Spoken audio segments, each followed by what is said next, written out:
그분의 경우에는 한 100% 수익률을 받습니다. 아, 100%를 만약에 내가 5억을 넣었다면 2년 뒤에 내가 5억을 벌었다. 그렇죠. 세후에. 세후에? 네네.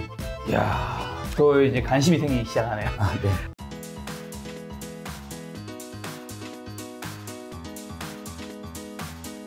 오늘 책은 바로 아파트밖에 모르던 한가장, 빌라 한 채 값으로 건물주 대답편입니다. 사실 이 책에 이제 제목에도 나오다시피 이게 아파트밖에 모르던 한가장이 이제 빌라 한 채 값이라는 거잖아요. 네. 사실 지금 전 국민이 아파트 홀릭 시대죠. 네네. 그렇죠? 그런데 이제 아파트 밖으로 눈을 돌려야 된다는 건데 일단 저자님은 왜 눈을 돌리게 된 거예요? 저도 이제 일반 우리 모든 사람들처럼 처음에는 이제 부동산에 대한 관심을 아파트에만 뒀던 게 사실입니다. 그렇죠. 그런데 이제 나날이 치솟는 아파트 값을 뭐 미쳤어요. 좌절도 하고 좀 슬픔도 느끼고 그러니까 그러다 보니까 부동산에 정말 아파트밖에 없을까? 뭐 이런 좀 궁금증을 갖고 있던 터에 네. 그 책의 공동 저자이신 이제 하선님을 만나서 네. 부동산을 아파트 외에 사업의 영역으로도 볼 수 있다라는 것을 듣고 네. 많은 사람들하고 이런 사업 기회를 좀 나눠보고 싶다. 네. 네, 그런 생각이 들어서 책을 내게 되었습니다. 사실 이제 대도시들이 노후 단계에 이제 좀 접어들고 있잖아요. 네네. 그런 상황에서 지금 뭐 그 보석의 가능성이 빨간 벽돌집에 있다고. 네네. 이게 어떤 의미인가요? 저희가 이제 도심의 골목골목에 보면 네. 우리가 흔히 얘기하는 빨간 벽돌 집들이 있지 않습니까? 그렇죠. 네. 근데 이제 그 빨간 벽돌 집이 많이 노후화가 되어 있어요. 그렇죠. 약간 좀 옛날. 그렇죠. 빨간 벽돌 집이라는 건 어떤 좀 상징성이고 그 빨간 벽돌 집이 있는 정확하게는 그 토지를 매입한다는 개념으로 보시면 됩니다. 네. 그래서 그 토지를 저평가된 토지를 매입해서 거기에 이제 새로운 사람들이 살기 좋은 건물, 가치가 있는 건물로 새로 생명력을 부여한 이제 신축을 올리고 네. 그거를 운영을 하든지 아니면 또 다른 매수인에게 매각을 하는 네, 그런 사업 구조를 가지고 있습니다. 저자님 방금 말씀하신 게 이제 부동산 개발 사업을 말하는 거잖아요. 맞습니다. 책의 표현을 따르면 이제 가치가 떨어진 낡고 오래된 건물, 아니 정확히는 그 건물이 서 있는 땅을 매입한다. 그리고 그곳을 사람들이 살기 좋고 일하기 좋은 건물로 탈바꿈시킨 후 적절한 시점에 새로운 매수인에게 이제 매각하는 게 부동산 개발 사업인 건데, 그럼 이거를 실제 좀 사례 이미지로 좀 보여줄 수 있는 게 있을까요? 네. 저희 책에 그 33페이지에 네.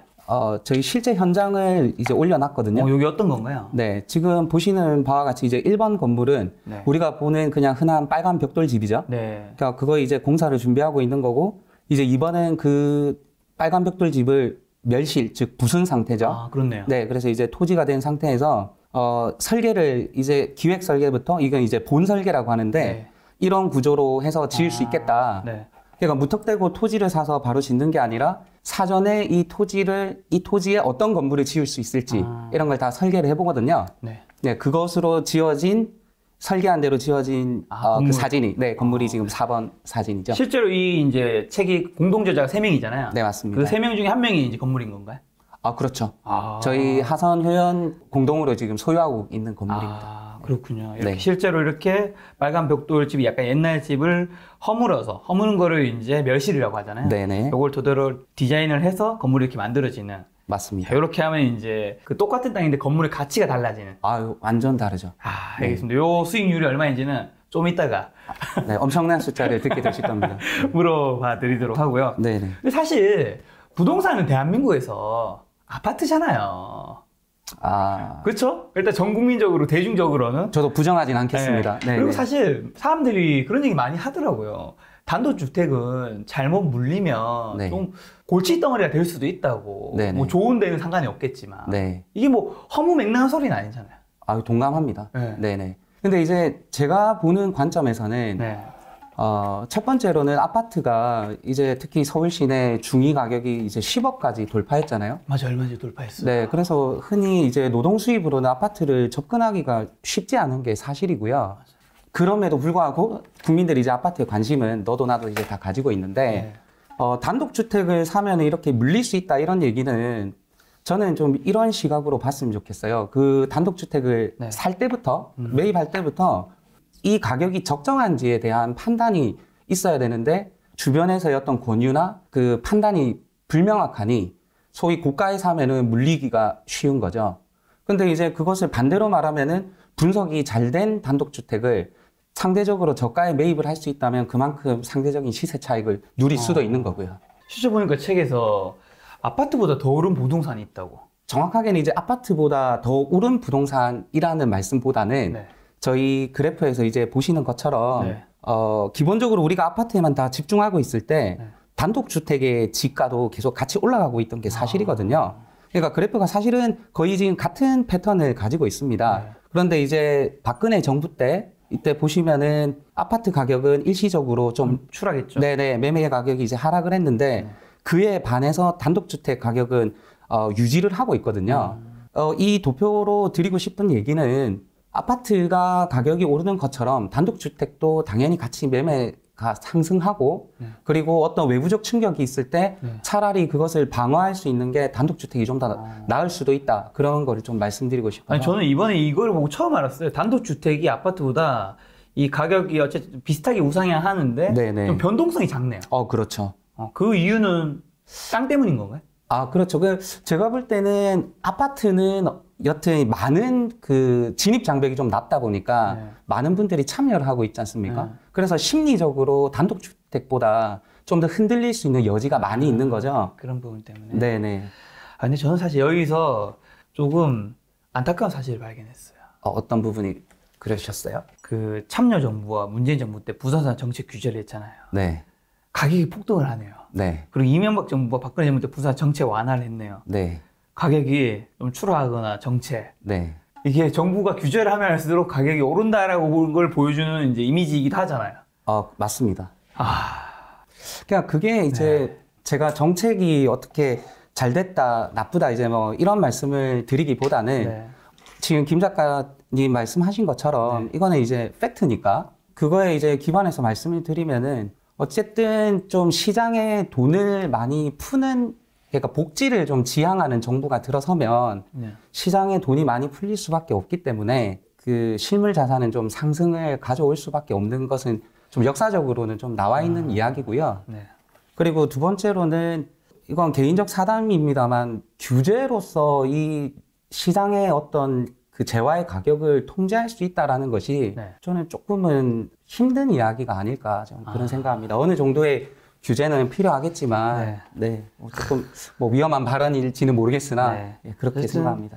저는 이 그래프 보면서 안타까운 거는 이제 정부의 정책 규제가 있을 때 집값이 잡히는 게 아니라 더 오른다라는 게 아이러니하죠. 사실. 좀 안타깝네요. 그리고 사실 지금은 저는 이제 진짜 이게 뭐 집이 있든 없든 그런 걸 떠나서 어느 정도는 잡혀야지 이제 안 잡히면 대한민국이 진짜 너무 살기 힘들어진 세상으로 가는 그림 같아요. 네, 동감합니다. 주식이나 이제 이렇게 투자 대상으로 많이 삼는데 그냥 시쳇말로 주식을 가지고 있지 않다고 해서 문제가 있는 거 아니죠? 그렇죠. 상대적 박탈감은 좀 느낄 수 있으나 많이 시세가 상승할 때. 그렇죠. 근데 아파트는 혹은 이제 주택 거주지는 내 집에 내가 살거나 전세로 살거나 월세로 살거나 여튼 살아야 되는 부분이잖아요. 그렇죠. 의식 중에 하나이잖아요. 그렇죠. 의식 중 마지막 주. 네네. 근데 이제 그러면 그것이 결국 이제 공공재의 성격을 띠는 건데 그 공공재의 가격이 이렇게 이제 치솟다 보면 말씀하신 것처럼 좀 걱정되는 부분이 여럿 있는 건 사실입니다. 맞습니다. 사실 책에서 제가 정말 좋아했던 표현이 있는데 그걸 한번 제가 말씀드리면 서울에 있는 아파트 중간 가격이 9억을 이미 돌파했지. 월급쟁이가 한 달에 100만 원씩 저축이 가능하다고 치자. 1년이면 1,200만 원이고 10년이면 1억 2천이야. 9억을 만들려면 좋게 80년은 걸릴 거야. 그런데 여기도 전제는 있어. 첫째, 그때도 가격이 9억으로 유지되고 있어야 한다는 것. 둘째, 그 오랜 기간 동안 내게 월급을 줄 만한 회사가 있어야 한다는 것. 그럼 대출 없이 집을 살 수는 없으니 대출을 최대한 받는다고 치자. 요즘 어지간한 곳은 투기 가열지구라 LTV가 40%이니 9억쯤 내 돈 5억 4천 있어야 하잖아. 그래도 한 달에 100만 원씩 꼬박 45년을 모아야 하네. 20살부터 직장 생활을 해도 한갑이 넘어서야 살 수 있을 정도지. 허리를 졸라매고 200만 원씩 모은다 해도 22년 이상이야. 저 이걸 보면서 이제는 진짜 근로소득으로 집을 사기는 힘든 세상이 왔고 정말 많은 사람들이 주식 투자든 부동산 투자든 뭐 부동산 개발이든 이런 쪽에 눈을 돌릴 수밖에 없는 게 눈을 돌려야 되는 시대가 됐구나. 그 인정을 해야 될 것 같아요. 이제 더 이상 뭐 이제 근로소득의 가치를 다시 재조명해야 된다 이런 것보다는 다른 가치가 어차피 지금 시대의 트렌드라면 거의 좀 눈을 돌려야 되지 않을까. 자, 근데 아파트 대신에 부동산 개발 사업을 해야 되는 뭔가 좀 이유 뭐 3가지 정도 있다면 하지 마시라고 드리는 얘기는 아파트는 끝났다, 아파트는 아니다 이런 말씀을 드리고 싶은 건 전혀 아니에요. 네. 저도 개인적으로 아파트를 좋아하는 사람이고요. 네. 그런데 제가 이 부동산 개발 사업을 보면서 아파트보다 좀 낫다 이런 판단을 하는 부분은 첫 번째로 아파트는 매수한 이후에 물론 내 거주지의 역할은 하지만 네. 시세 상승을 기다릴 수밖에 없는 부분이 있지 않습니까? 그렇죠. 네, 그래서 이제 그런 부분 대비해서 이런 부동산 개발 사업은 내가 한 만큼에 대한 어떤 부가가치를 좀 창출할 수 있는 부분이 있어서 매력적이다라는 게 첫 번째 포인트고요. 두 번째는 좀 정부 규제를 좀 말씀드리고 싶은데 아파트 쪽에 지금 집중해서 정부 규제가 나오고 있지 않습니까? 그에 반해서 이런 그 아파트 이 개발 사업 쪽은 정부에서 대려 장려를 하고 있거든요. 네, 그래서 뭐 자율주택 정비 사업 이런 거는 예를 들어서 한 두 집이 인근 한 두 집이 같이 협정을 맺어가지고 이렇게 새로운 건물을 지을 때 뭐 용적률을 좀 완화해 준다든지 혹은 저리로 돈을 빌려준다든지 이래서 국가가 좀 장려를 하고 있습니다. 그래서 뭐 정책이 아파트에 관한 정책이 잘 됐다 잘못됐다를 말하고 싶은 게 아니라 그래서 국가가 좀 장려하는 부분에 대해서 참여하는 것이 좀 더 낫겠다 저는 이런 판단을 하고 있고요. 네. 그리고 세 번째로는 네. 부의 이 스노우볼을 굴리는 속도가 아파트랑은 좀 차이가 납니다. 이 부동산 개발 사업, 특히 이런 좀 소형 필지 개발 사업은 이 프로젝트가 진행하고 그리고 매각할 때까지 네. 한 1년에서 한 2년 정도 걸리거든요. 뭐 수익률을 이따가 또 말씀을 나눌 그 시간이 있겠지만 그것을 이렇게 개발 사업을 하나 하고 이제 매각하고 다시 이렇게 커진 눈덩이로 또 개발 사업하고 매각하고 이렇게 하면서 점차적으로 굴려나갈 수 있는 것이 네. 사놓고 기다려서 시세 차익만 누리는 아파트보다는 네. 이런 개발 사업이 좀 사업이니까 네, 좀 매력이 있지 않을까 이렇게 생각합니다. 아, 여기까지 본 시청자분이라면 돈을 많이 벌 수 있겠다, 알겠다 할 것 같아요. 근데 딱 이게 맹점인 거죠. 부동산 개발 사업 아무나 하는 거 아니지 않냐. 너무 어려울 것 같아요. 왜냐하면 아파트는 그냥 부동산 찾아가서 계약을 잘하고 사고 팔면 되는 거잖아요. 네. 근데 여기 부동산 개발 사업이잖아요. 네. 개발을 한다는 거. 아, 이거 너무 좀 부담감이 좀 느껴지는데, 사실. 근데 저는 이렇게 생각이 듭니다. 이제 아파트가 그 진입 장벽이 낮다는 얘기는 네. 말씀드린 것처럼 내가 새로 사거나 이제 팔려는 그 아파트가 주변에 이제 시세라는 게 형성이 되어 있잖아요. 그렇죠. 네. 그래서 이제 상대적으로 이제 진입하기가 조금 수월한데 반해서 이 개발 사업은 말씀하신 것처럼 굉장히 여러 가지 절차가 있을 텐데 네. 그래서 조금 그게 두렵지 않나 이렇게 생각하는데 반대로는 그렇기 때문에 저는 기회가 있다라고 보는 것이거든요. 진입장벽이 높은 만큼. 네네. 그리고 아무나 할 수 없지 않냐 이제 이렇게 말씀하셨는데 네. 저는 단언컨대 아무나 한다라고 말씀드리고 싶어요. 그런데 다만 김 작가님 이렇게 여쭤보겠습니다. 주식 투자 아무나 못합니까? 할 수 있죠. 그렇죠. 잘하는 게 힘들지. 아, 그렇죠. 같은 맥락이죠. 하는 것은 아무나 할 수 있지만 네. 그것을 성공으로 답을 내기 위해서는 네. 사전에 충분한 준비가 되어야 되고 그런 충분한 준비만 된다면은 충분히 할 수 있는 그런 사업이라고 생각합니다. 그 과정이 어려울 수 있지만 어쨌든 그 어려운 만큼 수익성도 되게 클 수 있고 그렇죠. 그 과정에서 본인이 노력을 한다면 좀 어느 정도 보완되는 부분이 있을 것이다. 네네. 아니 그러면 네. 이 부동산 개발을 한 게 아니라 그냥 이미 지어진 건물을 좀 싸게 사서 네. 그냥 다시 팔아도 되잖아요. 굳이 개발까지. 네.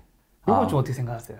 그러니까 저는 이제 저도 그런 질문을 많이 받거든요. 네. 뭐 그런 소위 말해서 그 고생을 해가지고 네. 그렇게 하냐. 뭐 개발하려면 시행사, 뭐 시공사, 뭐 이런 여러 가지 다 붙을 거고. 네. 그냥 한마디로 얘기하면 이런 거죠. 이미 만들어져 있는 아파트 건물을 매수하고 시세 차익을 보고 매도하는 것에는 네. 이미 거기는 개발 이익이라는 것이 다 들어있거든요. 제가 예를 들어서 뭐 5억짜리 아파트를 샀을 때 네. 이 아파트를 처음부터 지었을 때 그 개발 이익이라는 것은 이미 시공사나 다 이 이익이 분배가 되어 있는 상태에서 이 가치가 5억인 거잖아요. 그러니 저는 이제 이렇게 말씀드리고 싶은 거죠. 아예 처음부터 그냥 내가 그러면 하면 네. 이 개발 사업, 개발 이익까지들 내가 가질 수 있으니 사업적으로도 매력이 있다 이렇게 말씀드리고 싶고요. 책에도 나와 있지만 나이키를 대리점을 운영하는 것과 나이키 본사를 경영하는 것과 네. 당연히 본사를 경영하는 게 더 어렵겠죠. 네. 그렇지만 돈은 누가 더 많이 벌겠습니까? 본사 쪽이겠죠. 아, 네. 뭐 그런 같은 맥락이라고 보시면 될 것 같습니다. 한마디로 내가 개발까지 하고 그렇게 하면 그 모든 수익이 다 그렇죠. 맞습니다. 그런 측면을 보면 되는 네네. 사실 이런 분야에 우리가 좀 관심을 가져야 되는 게 도심에서 소규모 재생 사업이 번창하는 게 사실 우리나라만에 이제 일어나고 있는 붐이 아니라 뭐 세계적인 좀 트렌드. 네, 맞습니다. 실제로 이제 대도시들, 그러니까 네. 뉴욕이든 도쿄든 이런 곳이 이제 많이 노후화가 되어 있거든요. 그러면 그런 건물들을 큰 회사 말고 저희 같이 네. 소규모 필지 개발을 하는 사람들도 네. 가서 이제 많이 개발을 하고 있는 게 현재 트렌드고요. 그렇죠. 미국의 디트로이트 같은 경우에는 그 공장이나 빈집 네. 이런 것을 재활용해서 그 작은 오피스, 소오피스로 활용하는 사례는 여러 군데 소개되어 있고 네. 우리나라 같은 경우에도 지금 그 중공업 지역인 성수동 같은 경우에도 왜 카페 같은 데 보면은 철골 이렇게 막 그대로 있는데 막 커피 마시고 그게 인기잖아요. 그렇죠. 네, 그것도 사실은 이러한 어떤 재생 사업의 일환이거든요. 그렇네. 네네. 그래서 이제 그렇게 도시가 많이 변모해가고 있다 이렇게 이제 보시면 될 것 같습니다. 이게 개발 사업을 우리가 되게 멀게만 느껴질 수 있는데 카페라고 하니까 네. 진짜 우리가 어떻게 보면 그 트렌드가 변화하고 있는 속에 우리가 일상생활을 좀 하고 있네요. 그럼요. 네. 자, 그러면 이제 부동산 사업 개발 우리가 좀 관심을 가지게 됐는데 이 네. 사업의 구조 좀 뭔가 이미지로 좀 보여줄 수 있을까요? 낡은 건물, 그러니까 네. 즉 그 토지를 일단은 매입을 하는 거죠. 네. 그리고 그걸 매입한 다음에 이제 두 가지 형태로 나갈 수가 있는데 첫 번째는 그 건물을 리모델링을 하는 거죠. 그러니까 멸실까지는 필요 없다. 아직은 어느 정도 쓸만하다. 네. 그러면 그 건물을 리모델링 한 다음에 외관을 리모델링하든 내부를 리모델링하든 해서 이걸 다시 이제 보유를 하고 매각을 하든 네. 아니면 바로 매각을 하는 그 첫 번째 과정이 있고요. 네. 두 번째는 똑같이 그 낡은 건물, 즉 빨간 벽돌집의 그 토지를 매입을 해서 네. 이제 부수고 그리고 그걸 다시 신축을 하죠. 네. 그럼 그 신축한 이후에는 역시 그 보유하면서 운영 전략으로 갈지 네. 아니면 이것을 바로 이 다음 매수인에게 매각을 할지 이런 절차를 가지고 있습니다. 한마디로 똑같은 이제 건물을 매입하는데 조금 가볍게 리모델링해서 하든가 네, 아니면 조금 세게 멸실까지 하고 건물을 그렇죠. 새로 올리는 방식. 맞습니다. 아무래도 수익성은 멸실과 이쪽이 좀 더 클 수 있겠고 리스크도 당연히 이쪽이 좀 더 클 수 있겠고. 잘 보신 겁니다. 맞습니다. 알겠습니다. 그러면 자, 그 다음 중요한 질문이 이거겠죠. 도대체 이게 돈은 얼마 필요한 겁니까? 제가 만약 이거 하려면 자본금 얼마 필요한 건데요? 많으면 많을수록 좋습니다. 많으면 좋다. 가장 많이 받는 질문이기도 한데 그렇죠.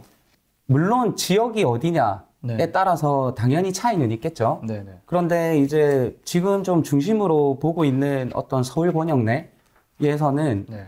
숫자를 말씀드려도 네, 괜찮아요. 괜찮아요? 네네네. 네네. 그러면은 한 5억 정도? 본인 자본이 5억 정도 있어요. 네네. 5억 이상 뭐 정도면 괜찮을 것 같고. 근데 여기도 전략을 어떻게 짜느냐에 따라서 차이는 있거든요. 네네. 근데 예를 들면은, 종합소득세 좀 혜택을 좀 보려면, 어떤 절세 혜택을 보려면 한 2억에서 3억 정도? 네. 그러면 이제 그 혼자 투자하기는 조금 힘든 규모라면, 공동사업에 해서 각자의 지분을 좀 갖는 구조로 네. 해가지고 추진을 할 수도 있습니다. 방금 말씀하신 5억은 혹시 어느 구를 기준으로 말씀하신 건가요? 강남 3구 내에서 네. 한 60평대를 예를 들어 말씀드린다면 네. 5억을 가진 분들이 한 두 분, 세 분? 네. 합치면은 강남구에서 우리나라 제일 핫한 강남구에서 사업을 추진할 수 있습니다. 3명이 5억이니까 15억이 필요하다는 얘기네요. 네. 뭐 15억으로 사업지에 따라 다르지만요, 여전히. 네. 15억에서 얼마짜리 건물을 산다는 거죠? 이제 그러면 어떤 원가적인 결국 우리가 토지를 산다고 말씀드렸지 않습니까? 그럼 15억으로 매입할 수 있는 토지, 즉 그 빨간 벽돌 집은 한 30억 정도로 30억. 보시면 됩니다. 나머지 15억은 이제 대출을 하는. 그렇죠. 그런데 이거는 이제 토지를 사는 어떤 개념이고요. 네. 실제로 사업을 이제 할 때는 이걸 멸실하고 새로 지어야 되지 않습니까? 돈이 너무 필요한데? 네. 그래서 결국 이 자기 자본의 비율은 그 정도지만 네. 다시 말씀드리면 한 10억에서 15억을 갖고 있으면 네. 총 원가 기준으로 한 4, 50억의 규모의 사업을 도전할 수가 있습니다. 네. 토지비 플러스 공사비 그리고 금융비용. 뭔가 벌써 어려운 얘기가 나오고 있는데 좀 이따 이거 다시 이어가도록 하고. 알겠습니다. 그럼 그렇게 했을 때 자본금 회수하는데 기간은 어느 정도 걸리는 건데? 바로 매각을 하겠다라는 이제 전략으로 갔을 때 준공 후에 한 1년 정도? 1년 이내는 보통 이제 매각을 합니다. 그런데 이제 내 자본금이 들어간 시점부터라고 본다면은 그쵸, 그때부터 봐야죠. 네네. 그러면 한 1년 반에서 2년 정도? 어. 네, 이렇게 보시면 됩니다. 그러면 이제 1년 반에서 2년 정도면 내 자본금을 넣고 난 다음에 딱 수익이 나한테 돌아오는 맞습니다. 2년 정도로 친다면 그때 수익률은 어느 정도? 뭐 다 케바케이겠지만 네. 그러니까 이 책에도 이제 소개된 분의 사례인데 실제 사례거든요. 실제예요? 네네. 어. 그분의 경우에는 한 100% 수익률을 받습니다. 아, 100%를 만약에 내가 5억을 넣었다면 2년 뒤에 내가 5억을 벌었다. 그렇죠. 세후에. 세후에. 네네. 이야, 저 이제 관심이 생기기 시작하네요. 아, 네. 자, 그럼 부동산 개발 사업 이제 프로세스 좀 어떻게 되는지.